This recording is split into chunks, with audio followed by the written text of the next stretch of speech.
da mucho gusto recibir a nuestra mesa de expertos en seguridad. Eduardo Guerrero, muy buenas noches. ¿Qué tal, Leo? Javier Oliva, muy buenas noches. Gracias por la invitación, Leo. Alejandro Ope. Leo, muchas gracias por la invitación. Pues, Eduardo, la semana pasada estábamos hablando contigo del tema de Aguililla, el tema de lo que pasó cerca de Iguala, de Acámbaro, y un día después ocurre esto de Culiacán. ¿Qué está pasando, Eduardo? ¿Qué está pasando? Pues mira, justo ahorita antes de entrar, platicaba tanto con Alejandro como con Javier de lo que le ha afectado, en mi opinión, al Estado mexicano el desmantelamiento institucional de que fue pues, víctima, de alguna manera, en estos primeros meses de gobierno, en donde se ha tratado con menosprecio a la Policía Federal, se desarticuló lo que era la División de Inteligencia, el propio CISEN sufrió una transformación importante, han emigrado muchos funcionarios de primer nivel, y yo pienso, Leo, que la inteligencia que producían estas agencias era fundamental también para los estados. Les ayudaba como alertas preventivas, les ayudaba a armar operativos eficaces. Y ahora, pues eso claramente está fallando, combinado con un deterioro de la figura de autoridad que ha habido desde que hay esta instrucción de que soldados, policías, guardias nacionales no respondan también a agresiones de criminales, ¿no? De grupos criminales. Hay una extraña concepción del gobierno federal de los grupos criminales. Los ve, los considera como si, los trata como si fueran, no sé, bases sociales agraviadas, como si fueran movimientos populares que habría que tratar de una manera más política y de acercarse con ellos y de no agrederlos. A mí me preocupa mucho, Leo, porque se trata de criminales profesionales, claro, a los que se les debe dar un tratamiento completamente distinto. ¿Cómo lo ves tú, Javier? ¿Qué está pasando? Vamos a empezar en lo general y luego vamos bajando a lo particular, sí. Sí, yo quisiera retomar la semana en la que se dan los acontecimientos y que tú mencionabas, que fue uno por día. Sí, uno por día. ¿No? Entonces, sí vemos que hay un deterioro muy importante, por lo menos en lo que se refiere a las autoridades locales, de las que apuntaba Eduardo. Eso, nada nuevo eso, tampoco. No, nada nuevo, pero sí agudizado. Ok, o sea, ya hay un deterioro mayor. Digamos que traemos una pendiente de deterioro. Okay. Eso por un lado. Por el otro, en los programas que yo he leído, que he estudiado, que ha presentado este gobierno, incluso desde el periodo de transición, no hay una sola alusión al fortalecimiento de las policías locales. Nada. Ni una. Sí, no es una prioridad. Y no solamente eso, para el próximo ejercicio fiscal, de los 4,000 millones de pesos asignados, exactamente como dice Alejandro, al Fortasec, que es el acrónimo de Programa para el Fortalecimiento de la Seguridad Pública Local, de 4,000 millones va a disminuir, le van a disminuir 1,500 que van a ser transferidos a gasto social. Y no solamente esto, Leo, lo grave o lo polémico por lo menos es que la fórmula de asignación del recurso cambió. En vez de asignárselo a los municipios que están más asolados por la delincuencia, se los van a dar a los que tengan mejores condiciones de seguridad. Pero entonces, ¿te puedo hacer una ahora pregunta, qué va a pasar con los que están mal? A lo mejor esto es bueno porque muchos tienen la idea de que las policías locales, estatales y municipales, en realidad quien las controla es el crimen organizado. Sí, pero no las resuelves quitándoles. Pero no lo y se aparecieron por Pero ahí. no lo resuelves, además de que no están en programas de capacitación, superación. Sí. Además les quitas presupuesto. Okay. Entonces, aquí el punto es que estamos observando un deterioro institucional desde la parte civil respecto de qué se tiene que hacer en materia de seguridad pública. Y estamos viendo los resultados. Okay. Cada semana, desafortunadamente, atendemos una evento dramático, sangriento en los medios de comunicación. Sí. Entonces, esto es más que una inercia. Ayer se dieron a conocer los datos sobre los indicadores de homicidios dolosos y extorsión y siguen al alza. Es muy probable que este año sea el más violento desde que se toman los conteos de 97. Los delitos de alto impacto. Sí, entonces 22 años. Una visión general primero, Alejandro. Mira, a mí me preocupa que haya habido una suerte de desaprendizaje institucional en el aparato de seguridad federal. Se puede discutir si es deseable o no ir por las cabecillas de los grupos criminales, pero es un hecho, digamos, que se habían ido construyendo capacidades, se habían ido construyendo una pericia en los cuerpos federales para hacer este tipo de operativos de manera más o menos limpia, ¿no? Si tú ves la trayectoria, cada vez eran más limpios los operativos, ¿no? Sí. Y aquí se cometieron una serie de errores tácticos que no se veían en más de una década, ¿no? Y esto, la pregunta es, ¿por qué, no? Es un retroceso. Yo creo que sí. Y la pregunta es por qué. Yo creo que en parte lo que mencionaba Eduardo, en parte lo que mencionaba Javier, hay restricciones presupuestales. Ha habido restricciones presupuestales para prácticamente todo el sector. Por ejemplo, lo que recibió adicional este año Sedena fue básicamente para Santa Lucía. Fue para tareas, digamos, que son ajenas a su misión principal, ¿no? El resto del sector sufrió recortes y para el año que entra, pues tampoco la situación se ve muy alentadora. Segundo, yo creo que ha habido demociones, remociones y relevos en puestos importantes del aparato, ¿no? Ha habido oficiales muy importantes que se han retirado este año o el año anterior, en parte por la edad o en parte pues, porque ya no se sentían cómodos en el aparato, ¿no? Sí. Y yo creo que hay otro tema que yo creo que vale la pena considerar, que uno de los grandes dolores de cabeza, sobre todo en la administración Calderón, fue la coordinación interinstitucional.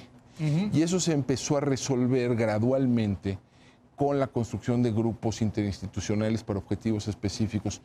Particularmente había para blancos especiales, lo que se denominan blancos especiales. Y ahí se han venido limando fricciones, se han venido limando asperezas, se ha ido construyendo confianza. Aquí lo que sorprende es que ninguna otra dependencia federal sale al quite, ¿no?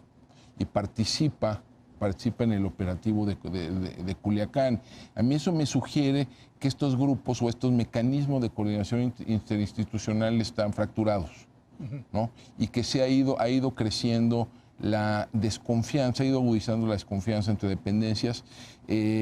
Yo creo que particularmente, por ejemplo, entre Marina y Ejército, que era algo que se había ido medio resolviendo, ¿no? Y la Guardia Nacional que no acaba de... Y la Guardia que no queda muy claro dónde está, sí, y de quién es la responsabilidad última de la Guardia Nacional, ¿no? Entonces yo creo que, digamos, estas fallas institucionales un poco explican lo de Culiacán, pero también lo de sobre todo Aguililla, ¿no? Aguililla. Sí. Sí, a ver. Sí, yo creo que le querían colgar su primera medalla a la Guardia con este operativo. Ahora, lo primero que llama la atención, Leo, es el blanco, la selección de ese blanco. En términos de racionalidad interna del Estado mexicano, no teníamos por qué ir a atacar al cártel de Sinaloa. Perdón, con todo respeto, yo no sabía quién era Ovidio Guzmán López. Es la primera vez que lo Bueno, pues estaba en la lista de la cúpula, sí, pero yo no sabía. No te lo habían pasado. No. Sí, exacto. Sí había ido del hermano, forma parte ¿no? de la cúpula del cártel de Sinaloa, pero ahorita el cártel de Sinaloa, la verdad, no es una prioridad.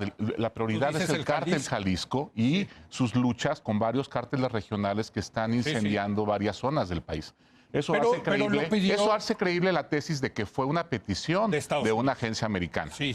Ahora, la verdad, el fracaso del Estado mexicano, la respuesta tan desafiante del cártel, creo que le va a costar. Las implicaciones de esto, Leo, creo que se pasaron la línea también los del cártel de Sinaloa. Y quizás el gobierno mexicano no haga nada, pero el gobierno americano sí va a hacer algo. Claro. O sea, ¿pero qué puede hacer? El gobierno, muchas cosas, Leo. Para empezar, el gobierno americano tiene mucho mejor inteligencia que el gobierno mexicano en materia de cárteles. Pero los puede castigar allá, en Estados Unidos. No, puede castigar allá. No, puede tomar medidas de los dos lados de la frontera. Puede tomar medidas contra gente que está en prisiones americanas vinculadas con el cártel de Sinaloa, pero también puede presionar a autoridades mexicanas y darles una asesoría y una colaboración especial para irse contra el cártel de Sinaloa y generarle un costo mucho mayor. Muy bien, ¿no? Bueno, están las grabaciones. Es que mira, ahorita también tienen al Chapo allá. Una cosa rápida. Ahorita fragmentar también al cártel de Sinaloa en este momento, en donde estamos tan descompuestos en varias regiones, me parece una torpeza. Creo que no es el momento también para atacar al cártel de Sinaloa. Ahora, si lo hacemos, pues va a ser por presión de los americanos y a lo mejor eso nos lleva, Leo, a una espiral mayor de violencia. Déjame plantear esto. El sábado, Jeff Sessions, que es el jefe del Departamento de Justicia, anunció la creación de una fuerza de tarea. Una fuerza de tarea quiere decir... eso ya no está. No, es el jefe del Departamento de Justicia. Bob Barr. Exacto, Bob Barr. Entonces, Robert Barr. Anunció, gracias. Anunció la creación de una fuerza de tarea que implica la integración de personal de distintas áreas para atacar tres problemas. Uno, el grupo Hamas, que es el partido gobernante en Palestina, el partido de Hamas. Dios, el pandillerismo centroamericano, principalmente la Mara Salvatrucha 13, y después el grupo de Joaquín Guzmán y Nueva Generación, lo creo. Los dos cárteles de México. Sí, es decir, se está homologando a la práctica criminal como un subproducto del terrorismo. Sí. Y esto es muy serio y a propósito, ¿qué sí puede hacer el gobierno de los Estados Unidos? Porque el tratamiento jurídico al crimen organizado como un subproducto del terrorismo, en el sentido de que utilizan tácticas terroristas. Es lo que vimos en Culiacán. Claro, ¿Está bien? sin reivindicaciones ideológicas, desde luego, implica una dimensión diferente y muy peligrosa para el gobierno mexicano. Porque esto puede implicar, por ejemplo, el tratamiento de organismos multilaterales, o puede implicar el tratamiento de derecho internacional, o puede hacer que los convenios bilaterales entre México y Estados Unidos se vuelvan mucho más ásperos. Entonces, los pasos se están dando en serio. Pero fíjate, es que lo que estamos diciendo es algo muy triste, Alejandro, que es el fracaso de la soberanía nacional, porque pues quien va a reaccionar es Estados Unidos. Yo he defendido la tesis de que es necesario ir tras las cabecillas de los grupos criminales. ¿Tú estás de acuerdo con la estrategia Kingpin? Déjame ponerlo así, déjame plantearlo así, con un matiz. Creo que no puedes mandar el mensaje de que alguien es demasiado grande para no ser capturado. Sí. Porque si no generas un problema de too big to fail, ¿no? Sí, claro. O sea, es decir, todos los delincuentes van a querer llegar a ese nivel de prominencia en el cual, o sea, tú no puedes enviar ese mensaje. Ahora, ¿cómo secuencias la captura de estos delincuentes? ¿Dónde pones tus escasos recursos de inteligencia? ¿En dónde dedicas tus esfuerzos? Entonces eso sí debe de seguir una lógica que sea mexicana, déjame ponerlo así.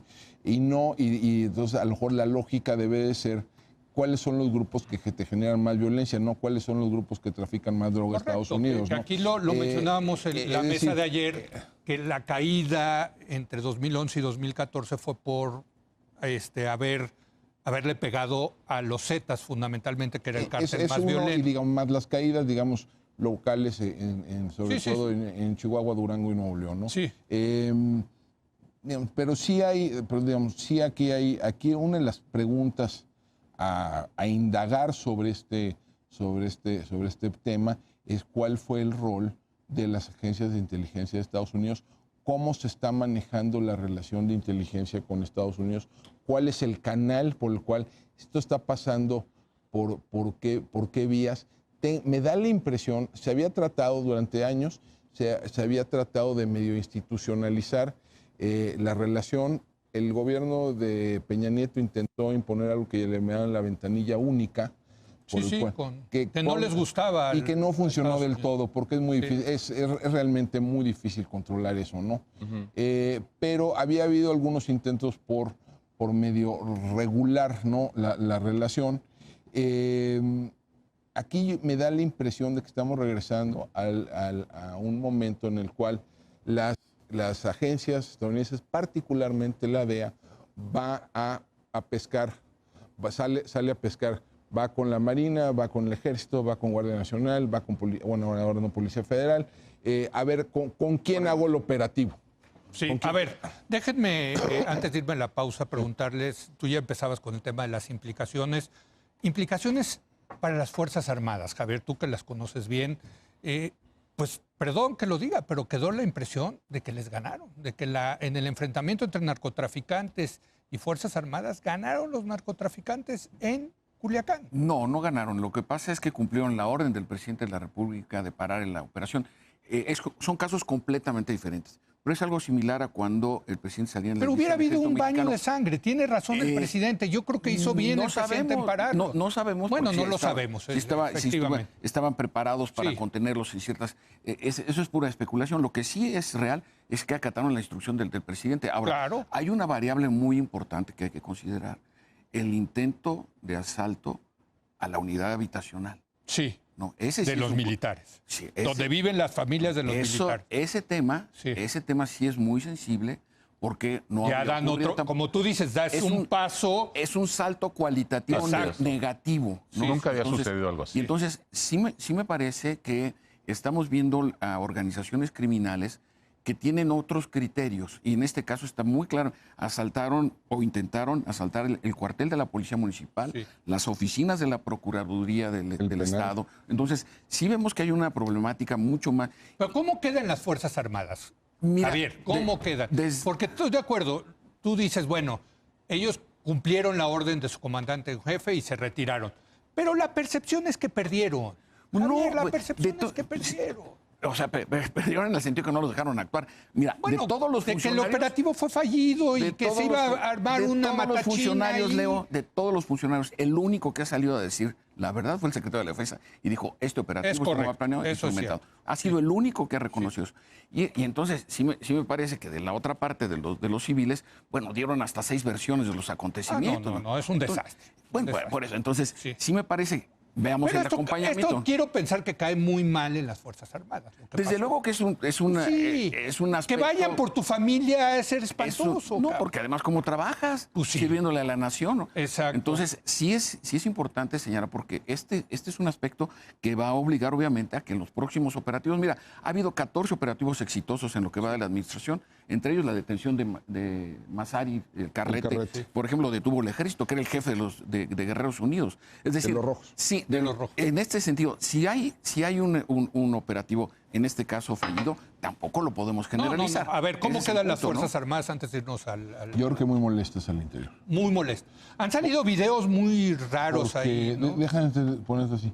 Mira, el crimen organizado no rebasa en capacidad de fuego al Estado mexicano. Eso es absolutamente falso. Bueno, en Culiacán lo que vimos... A ver, déjame ponerte...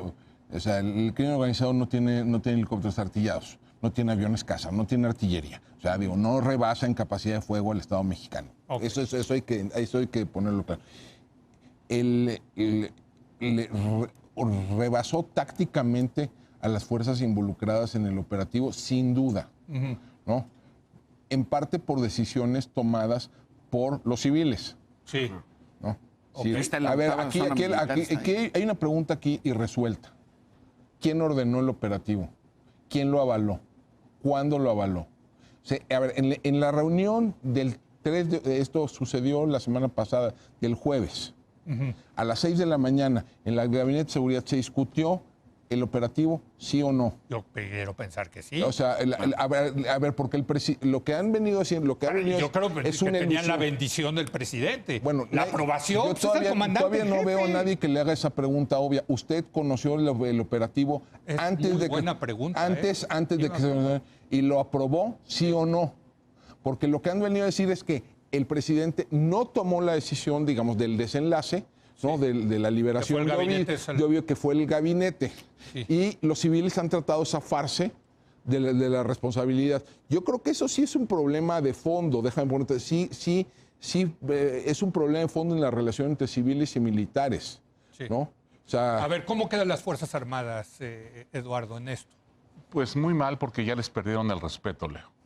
A mí me parece que ya con esta política de no retaliación frente a agresiones, pues ya los grupos criminales han pasado de pedradas, pues ahora a balazos, y se está convirtiendo esto, Leo, algo, ya un conflicto entre los grupos criminales y el Estado, cuando antes, Leo, era más bien un conflicto entre grupos criminales, ¿no? Los grupos criminales, cuando se encontraban a fuerzas del Estado, trataban de eludirlas, les tenían miedo. Ya no, ya las enfrentan, ya las emboscan, ya las desafían, las retan. Eso no sucedía antes.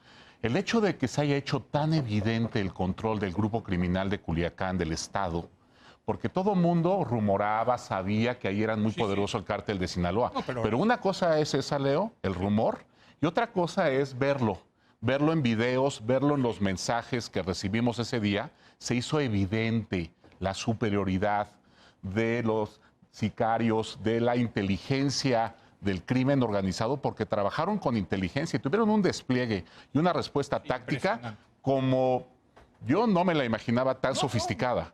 Hoy en la mañana recibí un documento que al parecer es un desplegado del cártel, un comunicado del cártel de Sinaloa, diciendo que se disculpan con la sociedad sinaloense por lo que sucedió, que asumen su responsabilidad en esto, que le agradecen al presidente que haya liberado a Ovidio, pero que también le piden que castigue la irresponsabilidad de las autoridades de seguridad por haber actuado de manera tan irresponsable y sin planeación del operativo. Imagínate. Ya están hablando como si fueran los verdaderos gobernadores. Pues quizás lo son, ese es el tema Sí, la en pregunta ese es territorio. La pregunta no es quién gobierna, sino quién manda. Exactamente. Bueno, vamos a una breve pausa y regresamos con nuestra mesa de seguridad. Durante la pausa aquí decía Javier Oliva que es un punto de quiebre lo que ocurrió en Culiacán. ¿Por qué, Javier? Porque la actividad criminal nunca había sido tan desafiante al Estado mexicano, ¿no? Ni sus acciones habían generado una crisis política como la que estamos viviendo. Y no solamente eso. No hay además, una crisis política, Javier. ¿Cómo no? Claro que sí, por supuesto. Yo no la veo. Ustedes ven una crisis política. Claro que hay una crisis política por la conducción de cómo se han dado los eventos posteriores y sus derivaciones, por supuesto. Sí. Aquí tiene que haber, obviamente, una responsabilidad importante. No se ha dado la explicación, Leo. No ha habido consecuencias. No ha habido explicación. El señor Durazo ahí sigue. Estamos en las especulaciones, en los rumores, en las suposiciones. Es decir, realmente sí hay una forma de contraerse para explicarnos qué fue lo que pasó. Dentro de lo que pasó hay una buena noticia, que el ejército le hizo caso a su comandante jefe y se echó para atrás. Es una característica de la doctrina militar mexicana. Bueno, no es malo, ¿no? Imagínate claro que que los no. militares dijeran, oiga, pues Al no, contrario, nosotros vamos... es uno de los aspectos que los distinguen en la historia respecto de otros ejércitos de América Latina. Eso ¿no? es muy positivo, hay que Por decirlo. supuesto que sí. Yo no veo una crisis política, no estoy de acuerdo. Bueno, digamos contigo. una crisis en el sector de seguridad pública. Para precisarlo. Ok. A ver, Alejandro, A ver. ¿es un punto de quiebre, Culiacán? No estoy seguro que sea un punto de quiebre, pero sí desnuda muchas de las falencias institucionales que estamos acumulando. Muestra los problemas graves de coordinación interinstitucional, muestra habrá reuniones todos los días, pero eso no está significando que se reduzca la desconfianza entre autoridades, muestra que la Guardia Nacional, digamos, está todavía a medio crear y muestra que hay líneas de responsabilidad cruzadas en ese tema, ¿no? Porque si es un operativo de la Guardia Nacional, quien debió haber salido a responder fue Durazo, no el general secretario. Claro. Y quien salió a responder fue, al final del día, quien sale a dar la cara fue el general secretario. Ni siquiera el comandante de la Guardia Nacional. Ni siquiera el comandante de la Guardia Nacional. O sea, quien dio la explicación fue el general Sandoval. Así es. Muestra también los problemas de comunicación en materia de seguridad, que son muy graves. La noche misma del acontecimiento salieron a dar una versión que fue notoriamente falsa. Falsa. Se tardaron 15 horas en salir a... Falsa, pues dijeron que iban en un patrullaje y se encontraron... A mí sí me... Iban a arrestarlo, iban a detenerlo. No sé si es un punto de quiebre, pero por cierto, también otra cosa que no queda clara es si estaba también Iván Archibaldo, ¿eh? Sí, también hay pues el New York Times dice que sí. Es lo que te digo, no hay información, hay rumores. Sí. Y esto, digamos, hay de nuevo un desaprendizaje institucional que sí preocupa, ¿no? Estos problemas de coordinación eran propios, digamos, del operativo de 2007, 2008, 2009, 2010. O sea, ya habíamos empezado a superar algunos de estos problemas y vamos de regreso. Yo creo que, y el tema de fondo y resuelto, y que sí puede tener consecuencias serias de largo plazo, es esta irresponsabilidad de los civiles y la transferencia de la responsabilidad de las Fuerzas Armadas por lo ocurrido. Yo creo que eso sí puede tensar la relación entre civiles y militares de manera significativa en el largo plazo. ¿Punto de quiebre, Eduardo? Pues mira, a mí me preocupa el pacifismo ingenuo del presidente. Muy bueno el artículo de Eduardo Guerrero ayer en el Financiero, se lo recomiendo sobre esto. Gracias. Sí. El presidente ha tratado a los grupos criminales casi de una manera paternal, Leo. Fue a Badiraguato, fue el primer presidente que visitó la localidad, echó a andar obras importantes de carácter social, creo que hasta van a construir una universidad, pero eso no ha dejado no ha, digamos, evitado que este municipio sea peligrosísimo, sea muy agresivo con fuerzas federales. De ahí salieron los refuerzos para justamente sitiar la plaza, digamos, y agreder a las fuerzas federales. Entonces, creo que el presidente no está entendiendo bien el fenómeno, lo está tratando como un problema de delincuencia común. y quiere atacar el asunto con política social. Él dice que está yendo a las causas del problema, pero en realidad, pues yo creo que ciertas cosas de delincuencia común, robo, asaltos, esas cosas, pues sí, muchos jóvenes desempleados que pueden, con algunos programas sociales, digamos, recanalizarlos por la vía productiva, etcétera. Pero eso no funciona con grupos profesionales, generadores de violencia ni crimen organizado. El tratamiento debe ser muy distinto, Leo. Señores, un lujo tenerlos en esta mesa. Gracias, Eduardo. Encantado. Gracias, Javier. Gracias, Muchas Alejandro. Gracias, Leo. Nos quedamos cortos, por cierto, de tiempo. La verdad es que todavía hay muchas cosas que discutir. Este tema va a seguir, ¿eh? No, bueno, pues, ¿qué te puedo decir? No tengo la menor duda al Mi respecto. deseo es que ya no haya razón para que nos invites. Por el bien del país. A mí también me gustaría ya no invitarlos, pero creo que va a ser más frecuente su visita aquí a esta mesa. Gracias. Encantado, Gracias de nuevo. encantado. Gracias a usted por habernos acompañado. Yo lo espero mañana en punto de las 10 de la noche, cuando otra vez sea la hora de opinar. Aquí nos vemos.